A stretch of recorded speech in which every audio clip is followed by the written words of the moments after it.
Hi, we are going to talk about the power of chart patterns in astrology. And in this video, I'm going to specifically go over the fan, the kite, the seesaw, the SPLAY, and the splash. Why is it important? What does it say about you? And how does it make you different in your temperament and in your personality? It can show us the great focus in your life. It can show us tensions that live inside of you. And if we excavate a little bit, it also shows us golden nuggets and how we approach the whole of our life. If I didn't already tell you, my name is Meredith and I am your evolutionary astrologer. I have to say, I have been in bed, heartsick, just grief-stricken over the loss of my beloved Teddy, my dog, my sweet cream golden retriever, and I am sitting here barely with a pulse. Today is really the first day I've been back to doing videos. I have found that my work actually saves me. I love doing readings for you all. I absolutely love being here doing these videos for you. I love teaching astrology. I've barely reemerged back into my life. So I'm taking this in small bite-sized pieces. If this is the first time you've ever seen a video of mine, this is not normal.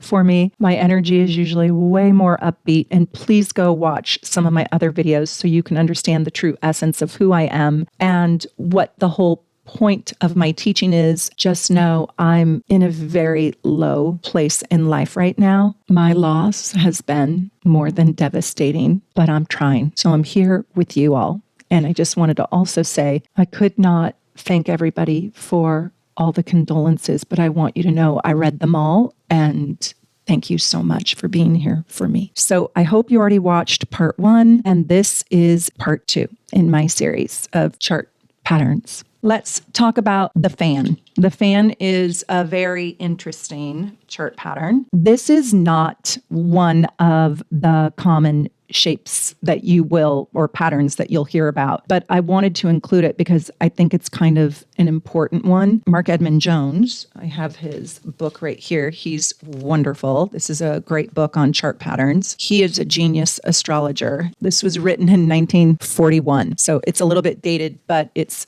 phenomenal. So he doesn't write about the fan, so I'm going to tell you about it. But I will tell you that the other famous astrologer, Robert Jansky, did describe the fan, and he worked on really fleshing out the concept of the fan. He's a scientist that turned to astrology in 1965. Not only does the fan pattern look a lot like the bundle pattern, and it also indicates a really similar personality with an intense focus, oftentimes on a few specific things, kind of a narrow outlook in life, if you will, very precision oriented. But the handle at the top of the fan, so it's basically a bundle with a handle, is sort of the outlet. It's the way in which the person will actually express all of the energy in the bundle part of the chart pattern. The fan is a spitting image of the bucket, except instead of a bowl at the bottom, you have a bundle at the bottom. Now, sometimes your handle can have a conjunction of 2 planets, but I will say this conjunction needs to be really, really tight, no more than 3 degrees apart. If it's 10 degrees apart, it's something else, and we'll get to that later. In a fan, the bundle, if you will span 120 degrees or less. Now, if it's 121 degrees, okay, we'll give it to you. And let me give you an easy trick or tip or technique to sort of figure out if you have a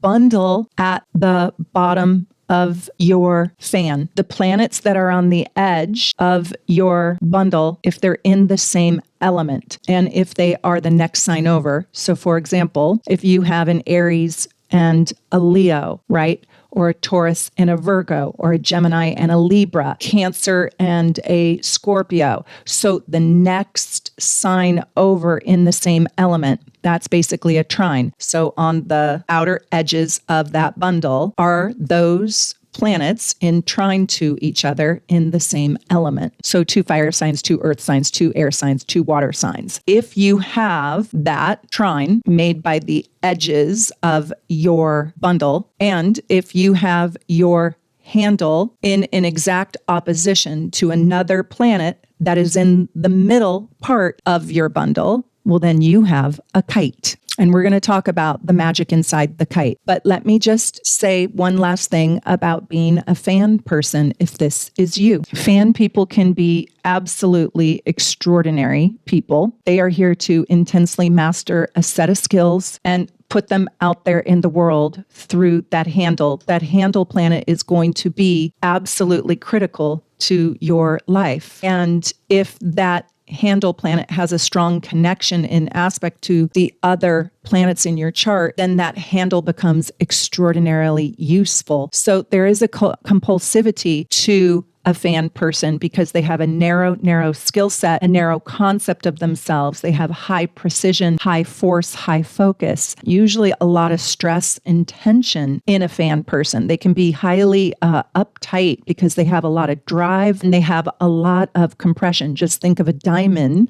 being formed by pressure. There's a lot of pressure on a bundle person to get things just right. They don't bend and just go in any direction. They have a high focus. They can be introverted oftentimes. They can be extraordinarily driven in a laser-like way, wanting what they want and making sure that they get life on their own terms. They have a determination that is extraordinarily strong. So let's talk about the kite person. The kite pattern is really pretty unusual. I don't see it too often. And the kite is also a fan. What it says is that your handle is in a perfect trine to the two outer edges of the bundle. You can also have a bull kite as well. And in this case, I will tell you that if you have your handle in perfect trine to your edges, it is pretty magical. The kite needs the opposition to a planet in the middle of the bull or the bundle. If you do have a kite, what it also says is you have something else. You have the two outer edges and the handle. You have them in what we call a grand trine. So it's very important to know if your grand trine is a fire trine, if it's an earth trine, if it is an air or water trine. And that element is your primary element, I bet. I bet you anything. And that grand trine feeds into all of those planets. So now, by transit, when one of those planets is triggered, it's like a boomerang or a pinball, and it goes ding, ding, ding, ding, ding, ding, and it lights up that whole entire grand trine. Now, people with grand trines, it's not that they don't have stress in their life, but the different parts of themselves get along with each other. I will say having a kite is not always easy because you usually have a perfect opposition as well. So look at the handle planet, and if it sits in opposition to another planet, you probably have a kite. Now, how you can really test it is that planet in the middle of your bundle or bull in sextile to your outer edged planets. And what is a sextile? Well, we know that if you have a water sign, it is in sextile to an earth sign and vice versa. Earth is sextile to water, water is sextile to earth. And we know that fire is sextile to air, and air is sextile to fire. So you kind of need to know your elements. And the kite is a little bit hard to see, but if you have one, it's pretty magical. Also, I would say the opposition in the chart is what is going to create the stress tension, and it's going to create the loudness, and it's going to create the intensity. And it's going to probably operate and control your life even more so than the grand trine. So I'm going to try to say it real succinctly for you. To be very clear, a kite is a planetary aspect pattern that occurs when 3 planets form the grand trine and a 4th planet is opposite to the handle. And it is that planet that is in opposition to the handle that creates 2 sextiles to the 2 outer planets of the bundle or the bowl. And when all of this lines up perfectly like that, you've got a kite. So I'm going to show you a chart. The handle creates the energy for the bundle person to get out of their energy that feels so intensely focused on just a few things to put themselves out there in the world. So a bundle person can just sort of stay withdrawn or stay within. But because you now have a handle with an opposition, with a grand trine, you have sort of a blender of things going on now. Now you have motion. Now you have aerodynamics going on. And you have more of an ability to step outside of yourself and to step outside of your own maybe self-absorption or self-focused or your own rules and regulations. You have more of an ability to see from an outside perspective. There's more mobility and distractions. Now, there's a second kind of kite person, and that is when your outside planets create a square to one another, such as having a Virgo on one side and a Sagittarius on another side. And there's a third and even more rare kite pattern, and that is when the planets span only 3 signs, Virgo and Scorpio, and the bottom is just teeny weeny. And then you have your handle planet, of course. And so the tighter the bundle at the bottom, the more compulsive the drive is to escape the limitations of that intensity. We need that handle. Now, if the handle planet doesn't have a strong connection to any of the other planets in the bundle, or if it is a kite but it's not perfectly aligned, well, then it can bend and then it can fluctuate and then it can kind of go in different directions, and it doesn't have a precise target or goal in life. So there's a little bit more fluidity. There's a little bit more of making it up as you go, and there isn't just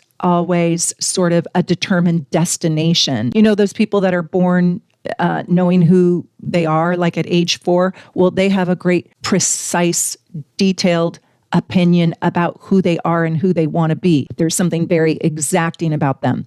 This is sort of like when your handle isn't in an exact trine to the outer planets or exact opposition, but it's askance a little bit. This would be somebody who has sort of the target in sight, but we just don't know where the dart is going to land on it. If you have a kite pattern, there's a lot of destiny in this pattern, and you might feel destiny play out in your life. Like, I don't know, I heard a voice that told me to turn left, and when I did, I hit the jackpot, like that. You might feel like there's a lot of karma, there's a lot of destiny, there's a lot of magic, and you might feel that there's a lot of spiritual growth in your life and a lot of opportunity to grow. You might feel like you were a cat with 9 lives where you should have died, but you didn't. The kite feels a lot like Neptune. It's like, I don't know why, I don't have the answers, I just know it's so. And you can also feel like you have a life in which you have metamorphosed in this lifetime. You've had a complete transformation and you're a totally different person. Pre-college, post-college, I'm a totally different person.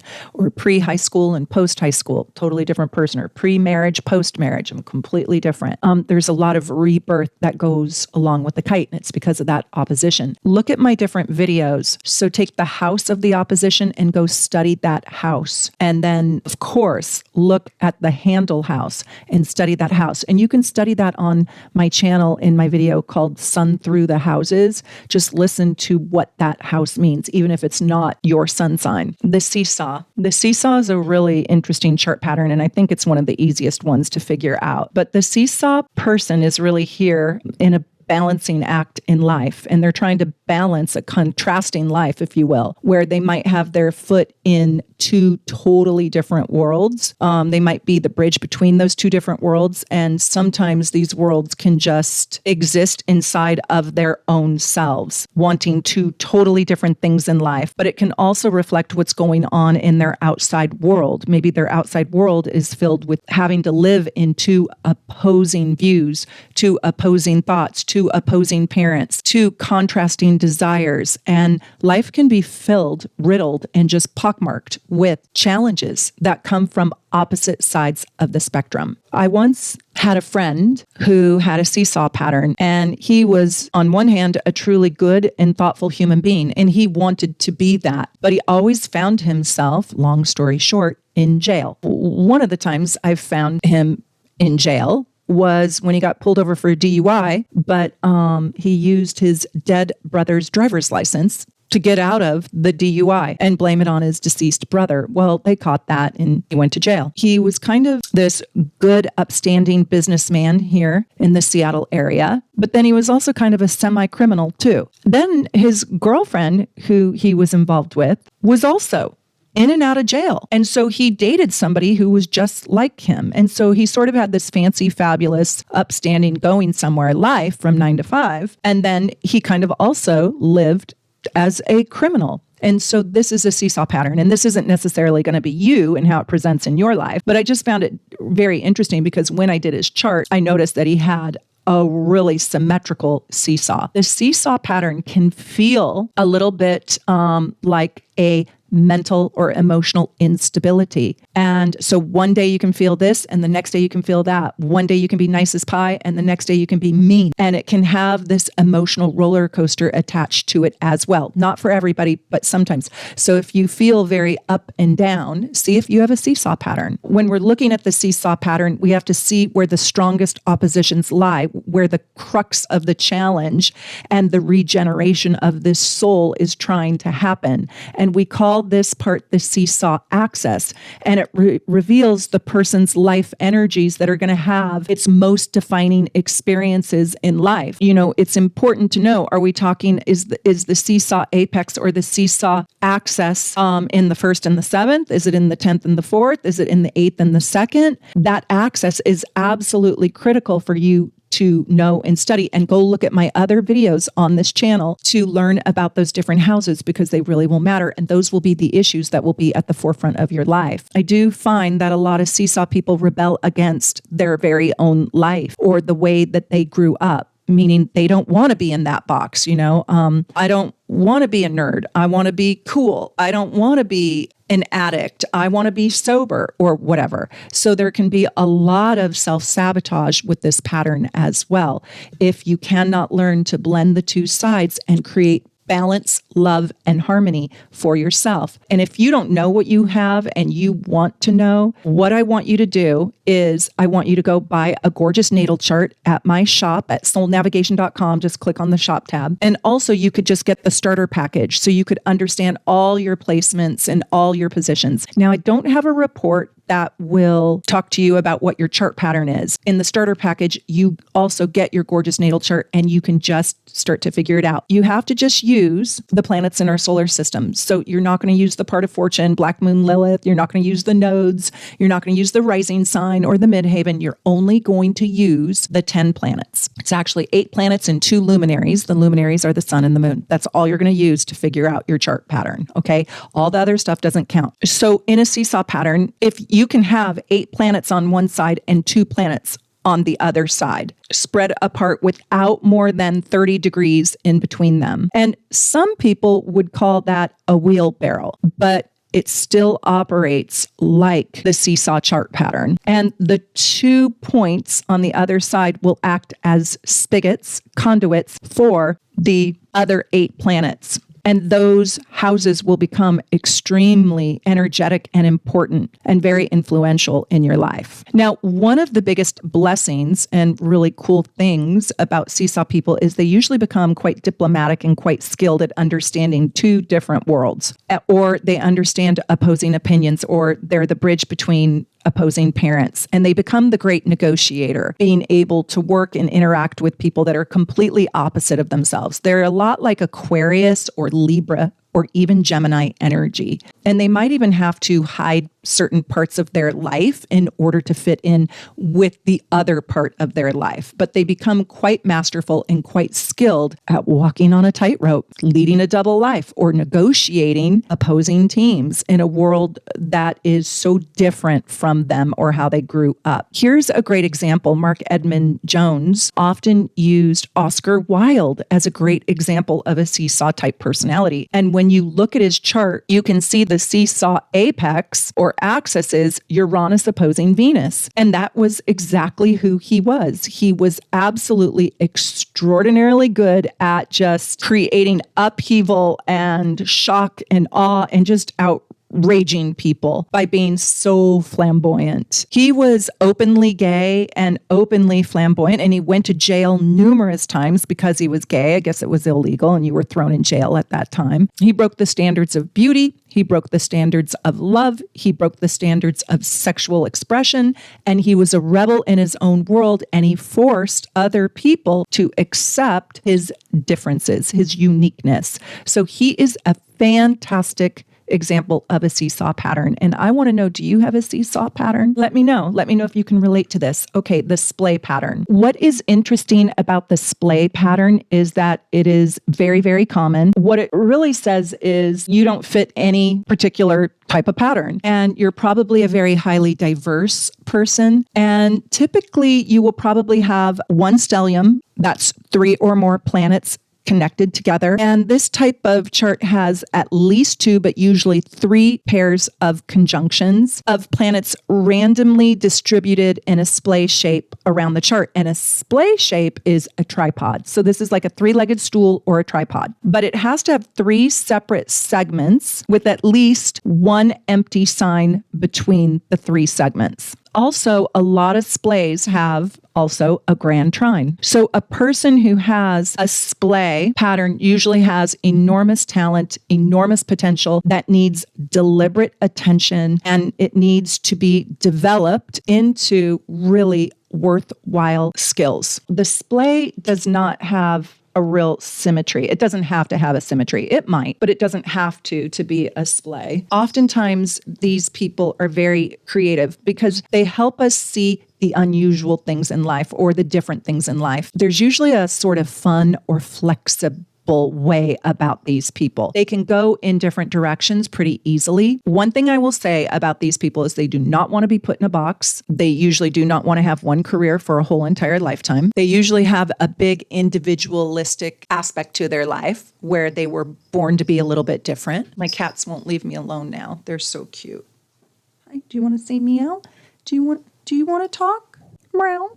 These people also don't feel like they need to belong to a group. The different houses that are affected that hold the planets are the areas of largest focus in their life. And I'll tell you, they can't be defined or owned or bossed by just one group of people. It's like they've got 3 friend groups. The most common splay type has 3 different clusters of planets in the chart. So let me know if this is you. I would say this is the chart pattern of the individualist. A person with this kind of pattern does not want to have rules and regulations and have to follow the cookie cutter life. And they avoid it, as a matter of fact. And they also kind of don't want to have a routine. They don't really want to be bossed. And they usually master quite a few skills. Like they would be good at, like super good at numerous things, but the skills could be totally different. Like you could be an avid horseback rider. Well, I think of Richard Branson. I don't know if he has a splay type of chart. We looked at his chart in a different video, but like he was a kite surfer and then a brilliant businessman. And now he wants to get us all to space. It's like kind of crazy. This person is here to really master their great talents and share them with the world to gain the greatest benefits from their diversity, their talents. There's not a single planet in focus, I should say. So all of the planets become really important and they hold a deep desire to not become conformists or not let the other planets dominate them. So these are people who really are sort of in touch with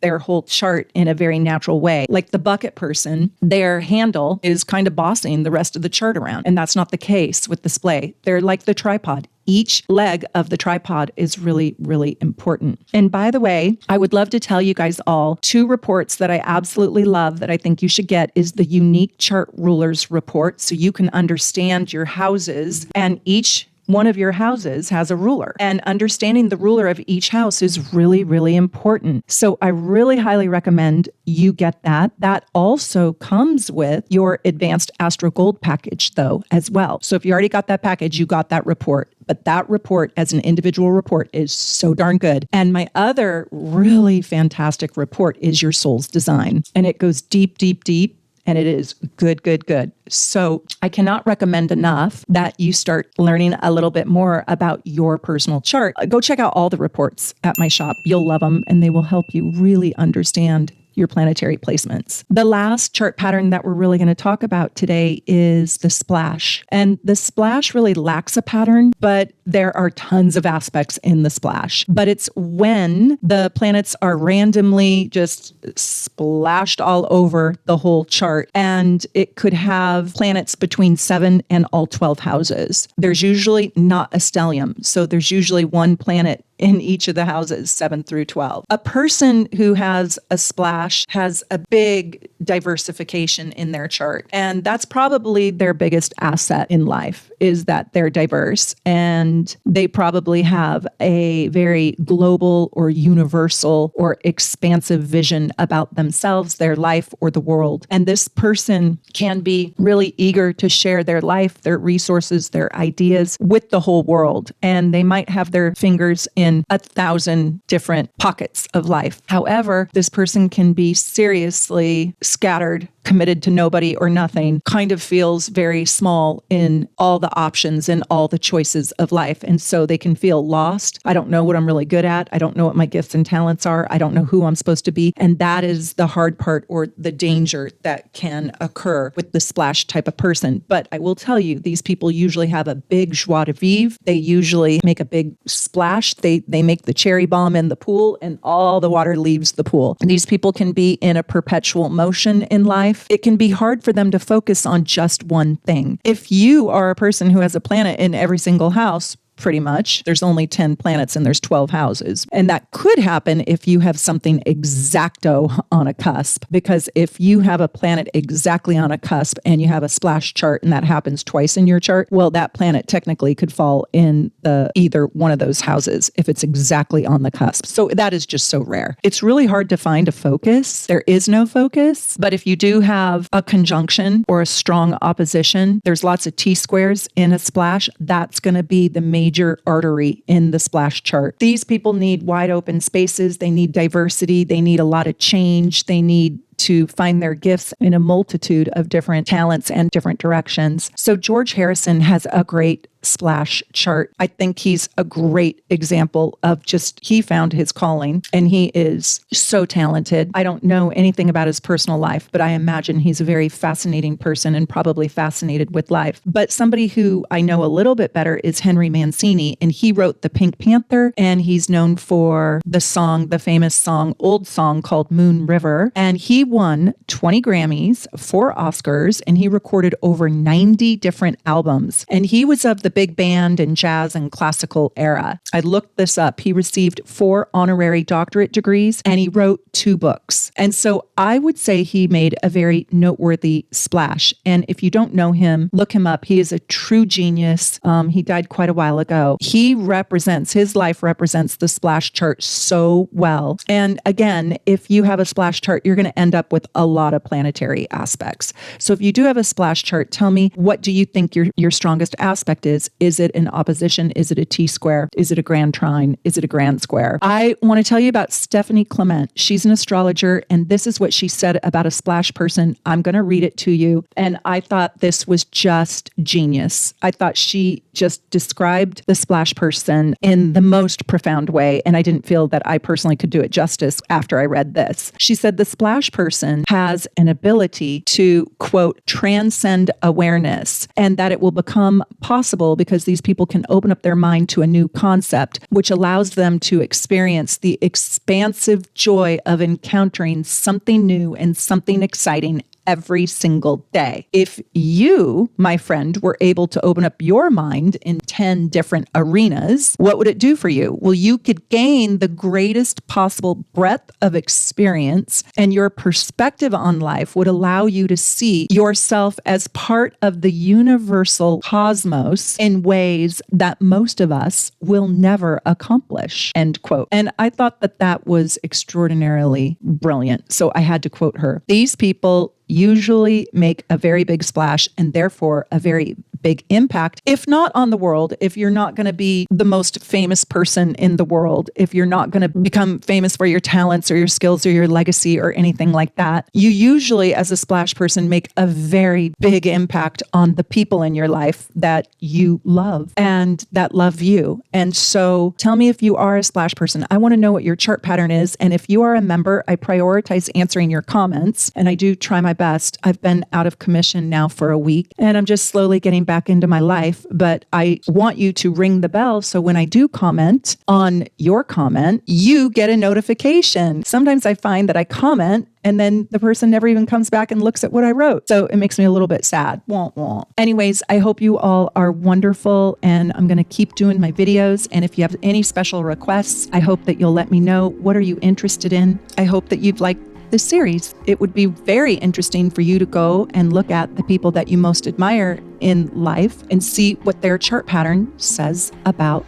them. All right. Well, from my house to yours, Aurora and I are saying best wishes, and I hope you are wonderful wherever you're at in the world. Take good care. Bye for now.